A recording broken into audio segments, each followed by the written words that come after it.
எப்போதும் சரி சினிமால இருந்து அரசியலுக்கு வரக்கூடிய பல்வேறு நபர்களையும் பல்வேறு மூத்த நடிகர்களையும் விமர்சனங்கிறது வந்து கடந்த காலங்களில் அரசியல் கட்சியுடைய வாடிக்கை நடிக்க வர்றவங்களே வைப்பாங்க.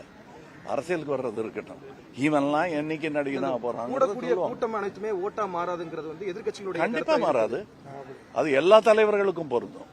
விஜய்க்கும் அது பொருந்துமா? எல்லா தலைவர்களுக்கும் பொருந்தும்னா விஜய் தனியா இப்படி நம்ம ஒதுக்க முடியும். எனக்கும் பொருந்தும். எல்லா தலைவர்களுக்கும், இந்தியாவில் இருக்க எல்லா தலைவர்களுக்கும் கூட்டம் சேர்த்துட்டா அது ஓட்டா மாறாது.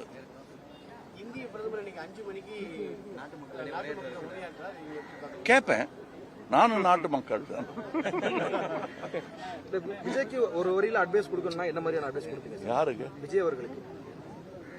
நல்ல பாதையில் செல்லுங்கள், தைரியமாக முன்னேறுங்கள், மக்களுக்காக செய்யுங்கள் என்பதுதான் நான் எல்லா அரசியல்வாதிக்கும் கேட்கிற ஒரு வைக்கிற வேண்டுகோள். நான் வெறும் சிட்டிசனா இருந்தாலும் அப்படித்தான் வச்சிருப்பேன்.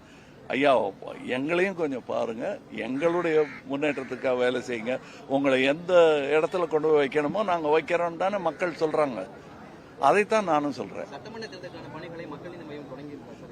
தொடங்கியதோட விளைவுதான் இப்ப இந்த மீட்டிங், நீங்களும் நானும் பேசுறது. திமுக கூட்டணி கட்சி எல்லாம் வந்து எங்களுக்கு இரட்டை இலக்கத்துல வந்து தொகுதிகள் வேணுங்கிறத வந்து எதிர்பார்க்கறாங்க.